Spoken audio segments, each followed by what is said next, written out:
तो दोस्तों आज के अपडेट होने वाला है कुछ खास। तो अगर आप लोग नए हैं तो चैनल को सब्सक्राइब करके वीडियो के एक लाइक कर दिया, क्योंकि इसी तरह के नए नए अपडेट हम आप लोगों को लिए लेके आते रहते हैं। तो दोस्तों दरअसल अपडेट यह है दोस्तों कि जब प्रियंका सिंह स्टेज पे गाना गा रही थी और दोस्तों जैसे ही कुछ बोलने वाली थी उनके साथ एंकर बदतमीजी करने लगा और दोस्तों उनसे माइक छीनने लगा। इसी कारण से दोस्तों देख सकते हैं कि उनको आंखों में आंसू आ गया और दोस्तों काफ़ी वो ये सोचने पर मजबूर हो गए कि क्या हमें बताइए कलाकारी मैं कला से इंटरटेनिंग करने के लिए आई हूँ और मेरे साथ ये बदतमीजी उनके से माइक छीना गया। तो दोस्तों हमको लगता है कि ऐसा कलाकार को बुलाकर इस तरह से करना ये अच्छा बात तो है नहीं।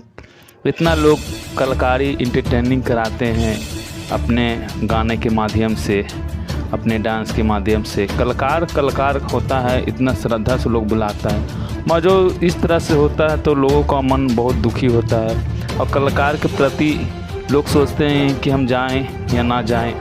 दुविधा वाली बात हो जाती है। अगर आपके साथ अगर किसी तरह के इस तरह हो जाता तो लोग सोचते हैं कि अब स्टेज परफॉर्म ना करें, क्योंकि कलाकारी में देखते हैं कि जाते हैं और इस तरह से बदतमीजी और काफ़ी फूट के रोने लगी। उनको आवाज़ जो है लखाने लगा, रोते रोते बोलने लगी कि ये गलत हो रहा है।